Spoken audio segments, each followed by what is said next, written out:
제목은 신성한 성품에 참여한 자, 이러한 제목입니다.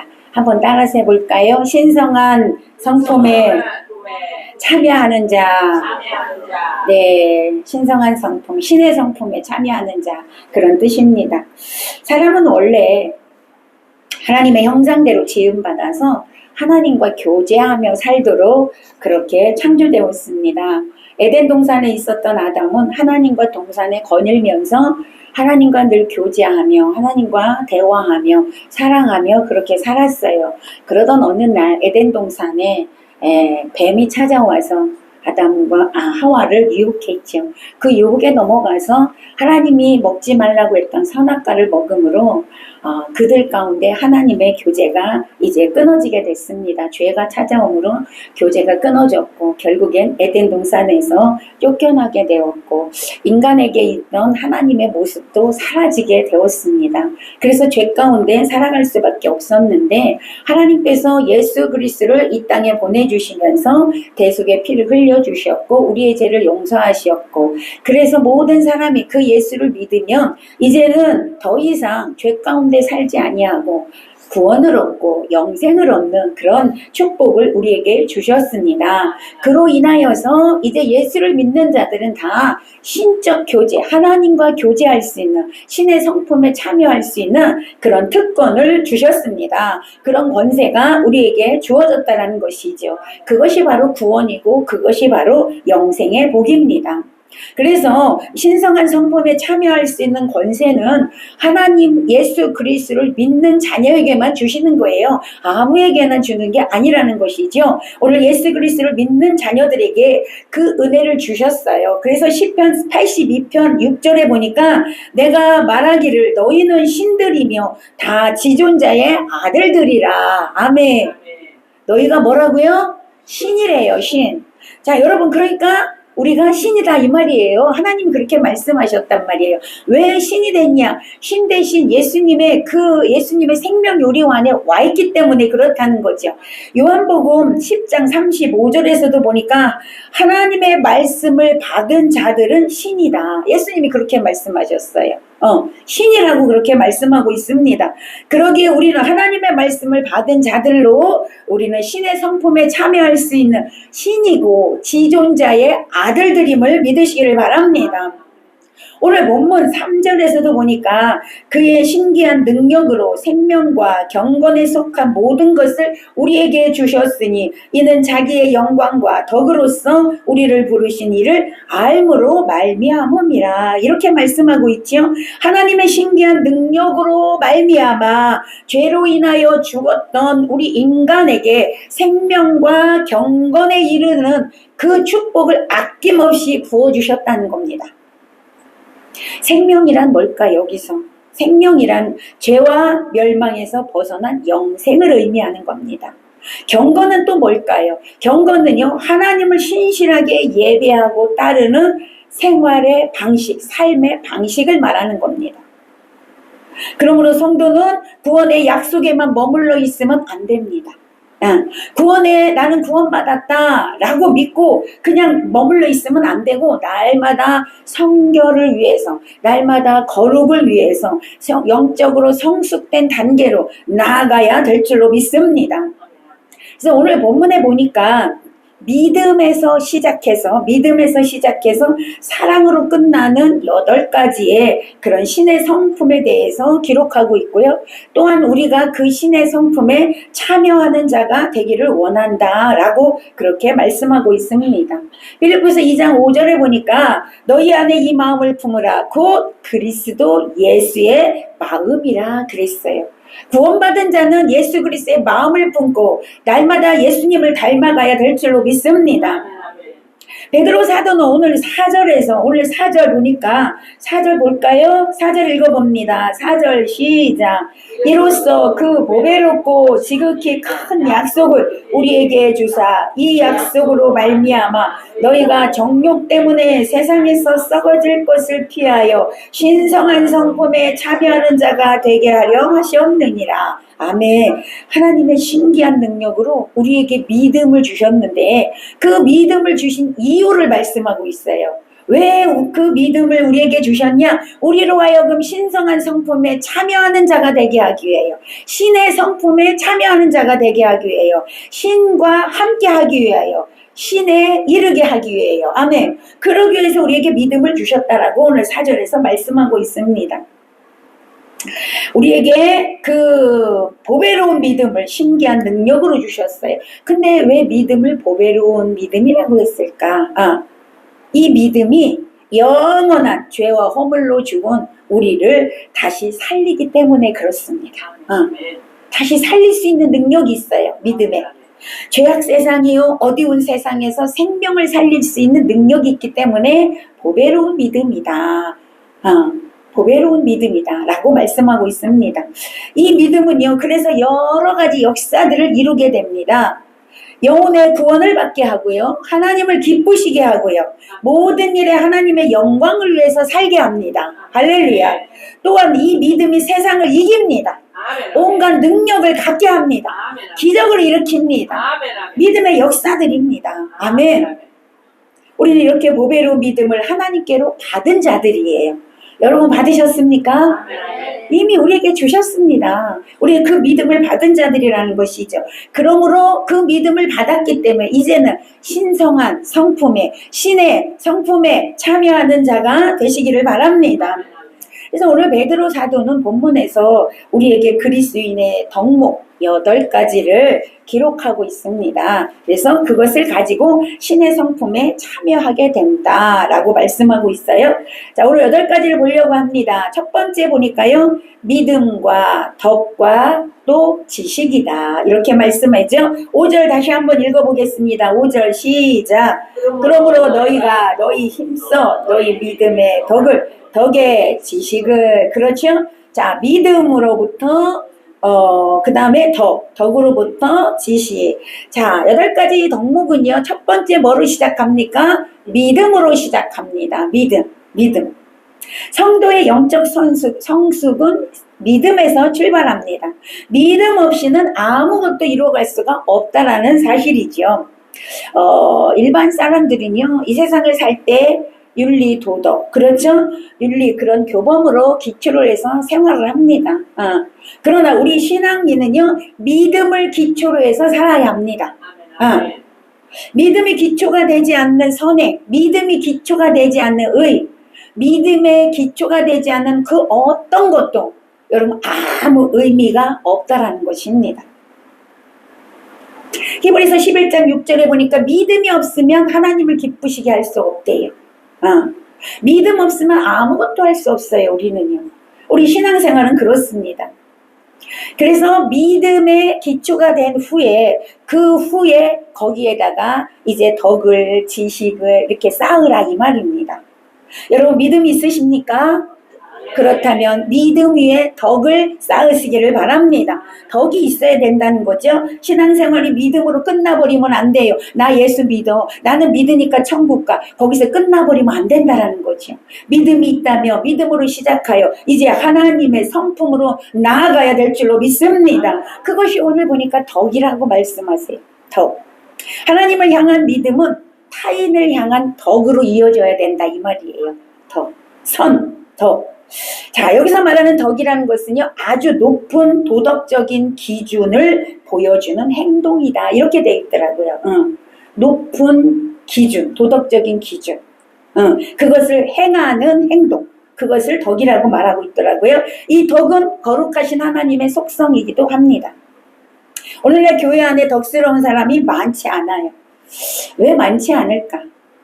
하나님의 속성은 덕인데, 우리는 하나님 믿는 자녀들인데, 덕스러운 사람이 많지 않다는 것이죠. 그래서 이 시대는 많은 그런 지식도 좋고 그런 것도 다 좋지만 덕 있는 사람이 참으로 필요한 것 같습니다. 후덕한 사람은 마음이 따뜻해요. 그래서 그 따뜻함으로 정말 지칠 대로 지친 사람들을 이렇게 위로해 줄 수 있고 용기 줄 수 있고 완악해진 사람들에게 격려하고 위로하고 용기를 주고 이렇게 할 수 있다라는 것이죠. 많은 사람들의 마음을 녹여주는 이런 사람이 참 필요한 것 같습니다. 그들에게 힘을 주고 여러분이 그런 사람이 되시기를 축복합니다. 이렇게 신의 성품에 참여하는 데는 믿음만 있어서도 안 되고 거기에 덕으로 이루어져야 한다는 것을 말씀하고 있는데, 그것으로 끝나면 안 되고 또 뭐를 해야 된대요? 지식을 더해라, 이렇게 말씀하고 있습니다. 사람이 덕만 있으면요, 어찌 보면 좀 바보스럽게 보일 수도 있어요. 그래서 지식이 없으면 이렇게 나쁜 사람들한테 이용당하기가 좀 쉽습니다. 우리 그리스도인들이 사기를 많이 당한대요. 안 좋은데 많이 빠진대요. 왜냐하면 순수해가지고 그래서 많이 빠진다고 하더라고요. 그래서 오늘 베드로 사도는 우리에게 지식이 있어야 된다, 거기에 지식을 더해라 라고 말씀하고 있는 것이죠. 여기서 말하는 지식이란 일반 지식도 포함이 되지만 더욱 중요한 건 하나님의 말씀의 지식인 줄로 믿습니다. 지식이 없는 선함은 무모한 것이 될 수 있다는 것이죠. 그래서 하나님은 성도들이 신앙의 성숙을 위해서 먼저 인격의 변화, 성품의 변화를 원하셔요. 인격의 변화를 원하신다라는 거예요. 아무리 능력이 많아도, 아무리 지식이 많아도 여러분 인격이 변화되지 않으면, 성품이 변화되지 않으면 사용할 수가 없어, 하나님이. 성품이 변해야 돼요. 사람들이 그렇게 얘기합니다. 사람은 안 변해. 절대로 안 변해. 아니요, 하나님 안에서는 변해야 됩니다. 하나님 안에서는 변할 수 있어요. 반드시 변해야 합니다. 변해야만 하나님이 쓸 수 있습니다. 그래서 하나님 오늘 요구하시는 거예요. 믿음의 덕의 지식을 계속 쌓아가라. 여러분 그렇게 되시기를 축복합니다. 그런데 인격은 하루아침에 되는 게 아니더라고요. 끊임없이 말씀과 기도로 무장해 가면서 나를 말씀에 쳐서 복종해 나갈 때 성령의 능력으로 변화되어 가는 것입니다. 우리 모두는 예수님을 믿는 믿음으로 덕을 쌓아가시기를 바랍니다. 덕이 있다면 그 덕을 온전해지게 하는 지식을 쌓으시기를 바랍니다.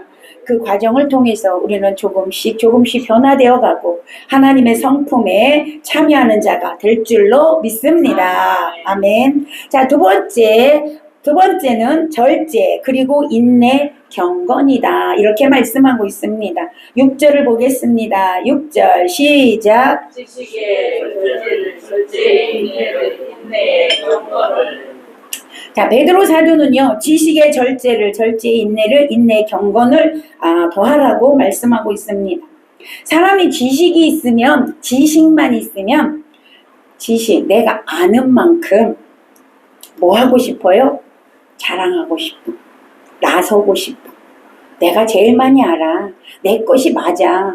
내가 배웠거든. 내가 아는 게 최고야. 자랑하고 싶다는 거죠. 교만해진다 이 말입니다.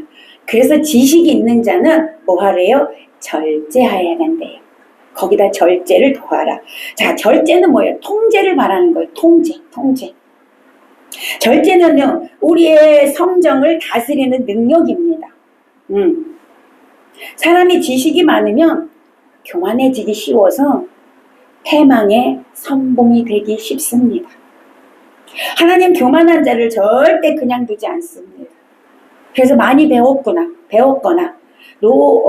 좋은 대학을 나왔거나 그래서 뭔가를 많이 알면, 전문적인 지식이 있다면 이렇게 자꾸 내 안에서 교만이 올라오게 돼 있어요. 돈이 많거나 어쨌든 뭐 이러게 되면. 그래서 하나님은 우리에게 교만을 조심하라고 늘 가르치고 있습니다. 그래서 교만하지 않으려면 절제하는 능력이 있어야 돼요. 그래서 절제를 더하라, 지식에.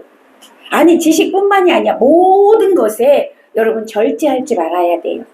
절제하지 못하면 우리에게 유익보다는 해가 더 많습니다. 옛말에 그런 말 있잖아요. 과하면 없는 이만 못하다. 그러기에 우리는 지식뿐만이 아니라 모든 것에 절제할 수 있는 그 은혜가 오늘 입혀지시기를 축복합니다. 갈라디아서 5장 22절에서 23절에도 보니까 성령의 9가지 열매가 나오죠. 사랑으로 시작해서 희락과 화평과 이렇게 해서 9가지 열매가 나오는데 마지막이 뭐냐면 절제예요. 그러니까 8가지 열매를 맺는데 반드시 뭐가 있어야 된다? 절제가 있어야 된다 이 말입니다. 자, 사랑에 절제가 없으면 무분별한 사랑이 될 거 아닙니까? 그렇지 않아요? 무분별한 사랑이 되죠. 아무나 사랑하면 어떡해. 남의 부인을 사랑하면 안 되지. 남의 남편 사랑하면 안 되잖아요. 아무나 사랑하면 안 되죠. 절제가 있어야 되는 것이죠. 희락에 기쁨에 절제가 없어봐. 맨날 웃고 다니면 뭐라 그래? 맨날 웃고 다니면 이렇게 된단 말이에요. 이런 자라고 보잖아요. 그러니까 절제가 있어야 돼요. 모든 것에 절제가 있어야 된다. 그 말입니다. 그래서 우리는 모든 것에 이 절제를 하면서 하나님의 뜻 안에서 하나님께 영광이 되는 그런 삶을 저와 여러분이 살아야 될 줄로 믿습니다. 그래서 베드로 사도는 신의 성품에 참여하는 덕목 중에 이 절제가 필요함을 가르치고 있다는 것이지요. 자, 절제가 있습니까? 이제는 뭐 해야 되냐? 인내가 필요하다는 거예요. 인내. 절제가 있다면 인내가 더하여져야 된다. 야고보서 1장 3절에 보니까 너희의 믿음의 시련이 인내를 만들어내는 줄 너희가 알미라 그랬어요. 여러분, 인내는 언제 생기냐? 시련을 만났을 때 생깁니다. 아멘. 시련을 만났을 때 인내가 생겨요. 시련이 없는데 참을 게 뭐가 있습니까? 그렇잖아요. 그래서 인내는 시련이 있을 때 만들어진다. 인내란 뜻은 뭐냐면 아래에서 견디어내는 힘, 견디어내는 힘, 이걸 말합니다. 어떠한 상황 아래서든지 꾸준하게 그 자리를 지키는 것이다. 이렇게 되어져 있어요. 그 자리를 지키는 거, 내 자리를 지키는 거. 하나님이 함께 하신다는 믿음이 여러분 굳게 서면 어떠한 상황 속에서도 여러분 인내할 수 있어요. 참고 견딜 수 있어요. 근데 왜 못 견디냐? 하나님 나와 함께 하시다는 믿음이 없어. 하나님이 나를 이끌어 가실 거라는 믿음이 없어. 하나님이 하신다는 믿음이 없기 때문에 인내하지 못한다는 거예요. 오늘 여러분에게 이 인내의 능력이 임하시기를 축복합니다. 아무리 여러분 이해할 수 없는 상황 속에서도 우리는 하나님의 선하심에 대한 믿음을 가지고 흔들림이 없이 계속 전진하는 그 믿음으로 나아가시기를 바랍니다. 여러분, 인내하지 못하는 자는요, 결과를 얻을 수가 없습니다. 근데 참 안타까운 사람들이 있어요.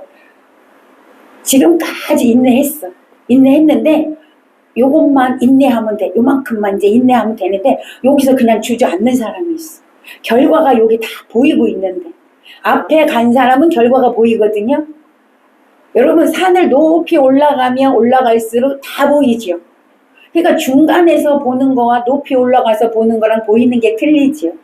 먼저 간 사람은 와, 조금만 더 하면 이제 넘어가겠구나, 축복이 오겠구나 하고 있는데 여기 있는 사람은 그게 안 보이잖아. 그러니까 여기서 좌절한다는 거예요. 나는 여러분이 이런 일이 없기를 부탁합니다. 다 해놓고 축복 앞에서 좌절하면 여러분 축복을 받을 수가 없어요. 결과를 얻을 수가 없어요. 자, 끝까지 인내하자. 시작. 끝까지 인내하자. 다시 한번 시작. 끝까지 완주하자. 여러분 끝까지 인내하시기 바랍니다. 그래야 결과를 얻지요. 열심히 인내하고 고생해놓고 거기 좌절해버리면 아무 소용이 없다는 것이죠. 하나님의 계획하심을 믿으시기 바랍니다. 아멘. 하나님의 섭리하심을 믿으시기 바랍니다. 아멘, 아멘. 그런 자는 인내할 수 있는 거예요. 근데 그걸 믿지 못하니까 인내 못한다는 것이죠. 여러분, 하나님은요, 내가 생각한 것보다, 내가 기도한 것보다 더 크게 주시는 분이심을 믿으시기 바랍니다. 더 크게 주셔요. 생각한 것 외로 더 크게 주시는 분이세요. 하나님은 소망의 하나님이십니다. 그래서 우리에게 소망을 주셔요. 여러분, 인내할 수 있는 건 소망이 있기 때문에 인내할 수 있는 겁니다. 로마서 15장 13절에 보니까 소망의 하나님이 모든 기쁨과 평강을 믿음 안에서 너희에게 충만하게 하사 성령의 능력으로 소망이 넘치게 하시기를 원하노라. 아멘. 그래서 우리는요, 그 믿음 안에서 하나님의 경륜과 섭리를 믿으면서 우리가 하나님을 소망하는 가운데 인내할 수 있다는 거예요. 하나님을 소망하면서 인내하시기를 바랍니다. 자, 인내했다면 인내 위에 이제 뭐 하래요? 경건을 더하래요. 경건을 더하라. 경건이란 말은요, 하나님을 의식하여서 두려워하는 마음이에요. 두려워하는 마음에 존경하는 마음. 이것이 경건이에요. 하나님을 존경해서 하나님을 섬기는 거예요. 경건은 또 깨끗하다, 순결하다, 이런 뜻이 있습니다. 이렇게 강인한 인내에 경건의 미덕이 더하여질 때 성도는 성숙한 신앙생활에 들어갈 수가 있으면서 신의 성품에 참여할 수 있다는 거 여러분 믿으시기를 바랍니다. 경건이 없다 그리스도인이 아닙니다. 여러분. 하나님께서는요 성도들에게 요구하시는 게 있어요. 제일 먼저 뭘 요구하냐면 경건을 요구하십니다. 거룩을 요구하십니다. 깨끗함을 요구하십니다. 순결함을 요구하십니다. 성결하기를 요구하셔요. 왜냐하면 하나님이 거룩한 분이시기에 하나님과 함께 살기 위해서 하나님과 교제하기 위해서는 거룩이 필요하다는 거예요. 죄가 있는 곳에 하나님은 임재할 수 없다고 했잖아요. 그래서 우리에게 순결을 요구하시고 깨끗함을 요구하시고 거룩을 요구하신다는 것이죠. 많은 일을 해도 큰 일을 해도 여러분 거룩하지 않으면 하나님은 인정하지 않습니다. 깨끗하지 않으면 인정하지 않는 거예요. 결국 인내와 경건은 하나님을 경외하는데 온전히 경외하는 대로 나아가게 한다는 사실을 믿으시기 바랍니다. 그래서 우리 모두는 절제의 인내의 경건한 삶으로 성숙한 그리스도인이 되어서 하나님의 성품, 신의 성품에 참여하는 자가 되시기를 축복합니다. 자, 세 번째 형제 우애와 사랑입니다. 형제 우애와 사랑 7절입니다. 시작. 경건의 형제 우애에 사랑을 더하라. 아멘. 흔히 기독교를 사랑의 종교라고 하지요. 그렇죠? 예수님께서도 하나님을 사랑하고 이웃을 사랑하라고 말씀하여 주셨습니다. 그것이 율법의 강령이라고 하셨어요. 바울도 믿음, 소망, 사랑 중에 그 중에 제일은 사랑이 제일이라고 했어요. 제가 가만히 생각해 봤어요. 왜 사랑이 제일일까? 물론 하나님 자체가 사랑이십니다. 그러니까 제일이죠. 그런데요, 믿음, 소망은 여러분 이 땅에서만 필요해요. 그렇잖아요. 천국 가서 믿음 필요해요? 필요 없어요. 천국 가서 소망 필요 없어요. 이미 다 이루어졌단 말이야. 믿음도 이루어지고 소망도 다 이루어졌어. 필요 없어. 그런데 사랑은 이 세상에서도 필요하고 천국 가서도 필요해요. 왜요? 이 사랑 가지고 천국 가요. 그래서 천국에서 영원히 사랑으로 살아요. 천국엔 사랑만 있어요. 아멘. 그러기에 사랑이 제일이라고 하지 않았나 그런 생각도 제가 해봤습니다. 그런데 여러분 말처럼 사랑이 쉽지가 않더라는 거죠. 여러분 사랑 쉬워요? 네, 사랑 어렵더라고요. 저도 해보니까 어렵더라고요. 그래서 하나님은요, 예수님은 그랬어요. 네가 마음을 다하고 힘을 다하고 목숨을 다하고 뜻을 다하여서만 하나님을 사랑할 수 있고 이웃을 사랑할 수 있대. 그렇게 하시더라고요. 그만큼 어려워요, 사랑은요. 미가서 6장 8절에 보니까 하나님이 요구하시는 게 있더라고요. 여호와께서 내게 구하시는 것이 오직 공의를 행하며 인자를 사랑하며 겸손히 내 하나님과 함께 행하는 것이 아니냐. 공의를 행하고 하나님을 사랑하고 하나님과 동행하는 길을 하나님이 원하신다는 거예요. 근데 이게 쉽지 않다라는 거죠. 여러분 이 사랑은 믿음과 덕과 지식과 절제와 인내와 경건과 형제 우애를 거쳐야 이 사랑이 될 수 있는 거예요. 그냥 되지가 않더라고요. 아니 거꾸로 말하면 또 사랑이 있어야 이것을 또 행할 수가 있습니다. 그만큼 사랑은 성숙을 요구해요. 성숙된 신앙이 아니면 사랑할 수가 없다는 것입니다. 근데 여러분 언제 사랑할 수 있냐? 하나님이 나를 사랑해서 예수님이 나를 위해서 죽어주셨구나. 나를 구원하여 주셨구나. 이것이 믿어진 자는 또 사랑할 수 있어요. 목사님, 저는 믿는데 사랑이 안 돼요. 여러분 믿는 게 아니야. 아는 거지. 믿어지면 사랑할 수 있어요. 근데 우리는 알고 있어요. 머리로 알고 있어요. 그러니까 사랑이 안 되는 거예요. 여러분 사랑은 머리로 해요? 가슴으로 해요? 가슴으로 하는 거야 사랑은. 머리로 하는 게 아니지. 근데 우리는 머리로 말씀을 알아. 예수님이 나를 위해서 십자가에 죽어주셨대. 그리고 부활하셨대. 머리로 알아. 그러니까 사랑이 안 되는 거예요. 왜요? 말씀이 어디에 있으니까? 머리에 있으니까. 말씀이 가슴에 있어야 사랑이 돼요. 아멘? 여러분 말씀이 가슴에 있으시기를 바랍니다. 제발 머리로 알지 마세요. 말씀이 가슴에 있어야 사랑이 돼요. 하나님은 머리로 알라고 안 하셔요. 가슴으로 말씀을 받아서 가슴으로 사랑하라고 말씀하십니다. 오늘 저와 여러분에게 이 사랑이 있으면 좋겠어요. 저희가 저녁에 매일 요즘에 아가서를 배우거든요. 아가서. 솔로몬과 술람미 여인의 사랑 이야기예요. 정말 사랑이 줄줄줄줄 흘러요. 예. 우리 왜 갓 결혼하면 뭐라고 얘기해요? 깨가 쏟아진다고 하잖아.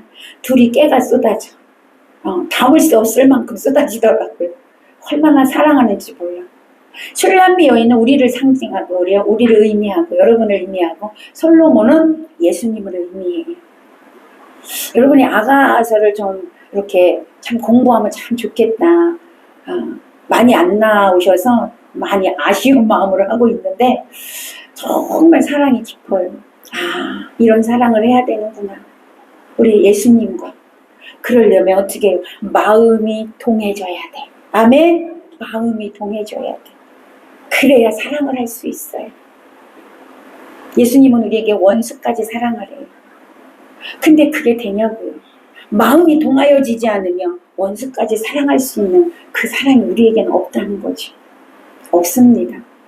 이 사랑도 하나님으로부터 부어져야 한다는 것이죠. 어쨌든 여러분 오늘 보니까 형제 위에 사랑해야 할 수 있는 거예요. 여기서 형제는요 저와 여러분을 말해요. 우리 집에 있는 그 형제를 말하는 게 아니에요. 물론 그것도 형제죠. 저와 여러분이 형제예요. 영원히 천국에서 함께 살 형제들이에요. 아멘. 형제들입니다. 거기에 우애를 더하래요. 사랑을 더하라는 거예요. 사랑을 더하라. 자, 그래서 우리는 사랑하는 자가 되어져야 된다는 것입니다. 자, 그래서 그 믿음이 나를 향한 하나님의 덕스러움을 알게 하고요. 믿음으로 시작하죠. 8가지 덕목에 믿음으로 시작했어요. 그 믿음이 하나님의 덕스러움을 알게 하고 그 알미 나로 하여금 이제 덕을 이루도록 이끄셔요. 그리고 그 덕은 다시 지식으로 다시 절제와 인내와 경건으로 이르게 하신다 이 말입니다. 그리고 마지막으로 뭐예요? 비로소 내 옆에 있는 형제를 사랑할 수 있는 사랑으로 나아간다 이 말입니다. 그러기에 사랑이 없는 경건은 위선이라는 거예요. 성도가 덕을 쌓고 지식을 얻으며 절제와 인내와 경건을 연습하는 것은 뭐 하기 위해서? 형제에 우애하기 위해서, 사랑하기 위해서. 그러니까 하나님은 덕도 필요하고 절제도 필요하고 지식도 필요하고 또 경건도 필요하고 인내도 필요하고 절제도 필요하고 다 필요해서 훈련을 시키는데 훈련을 시키는 이유가 뭐냐? 사랑하게 하기 위해서. 아멘. 사랑하게 하기 위해서.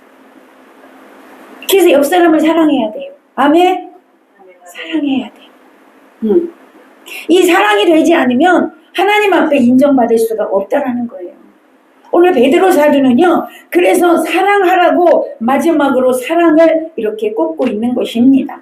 자, 여기서 형제 우애의 사랑을 더하라. 더하라는 말은 책임감으로 하라는 얘기가 아니에요. 의무감으로 하라는 얘기가 아니에요. 여러분 흔히 그런 말 하더라고요. 며느리는 시어머니, 시아버지한테 의무감으로 잘한대. 책임감으로 잘한대. 그러나 딸은 의무감이나 책임감이 아니라는 거죠.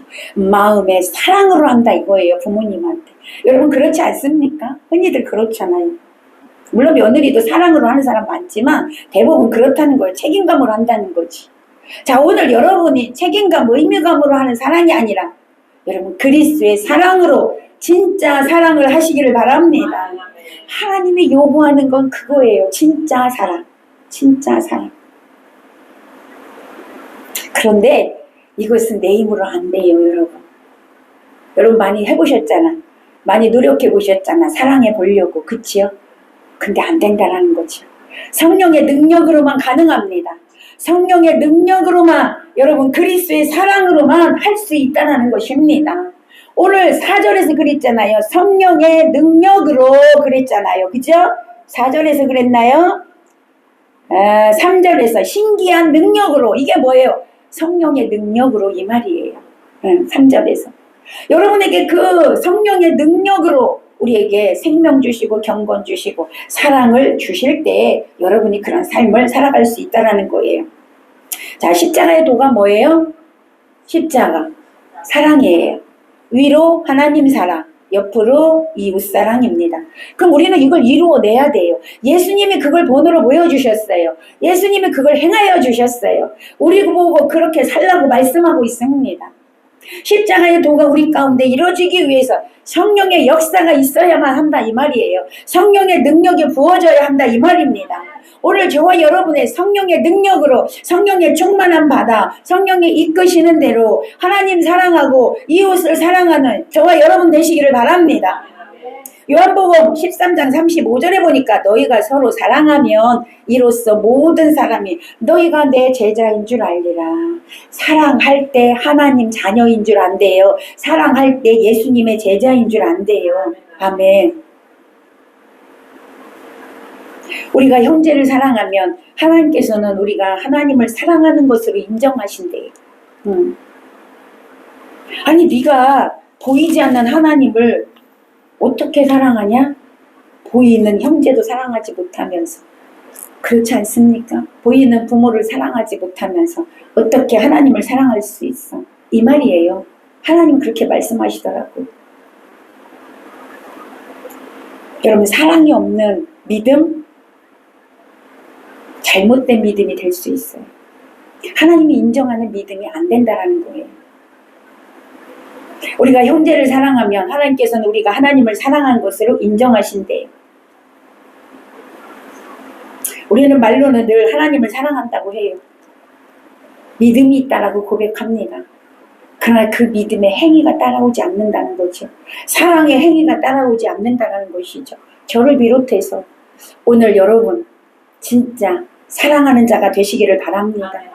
그러기 위해서 성령을 부어달라고 기도하는 자가 되시기를 바랍니다. 정말 하나님의 사랑을 부어달라고 기도하는 자가 되시기를 바랍니다. 그래서 우리는 사랑을 구해야 돼요. 성령을 구해야 돼요. 성령의 통치하심을 구해야 됩니다. 성령에 의하여서만 이 열매를 맺으며 살아갈 수 있고요. 성령이 없이는 신의 성품에 참여할 수가 없습니다. 여러분, 요한복음 21장 15절 이후에 보니까 예수님이 부활하셔서 베드로를 찾아가셨어요. 제자들을 찾아가셨어요. 그래서 베드로에게 그렇게 예수님이 말씀하셨어요. 네가 나를 사랑하느냐? 3번 물으셨어요. 베드로가 내가 주를 사랑하는 걸 주님이 아시나이다. 이 말씀 들으시고 예수님은 이제부터 너는 내 양을 먹여라, 내 양을 쳐라. 네, 그렇게 말씀하셨어요.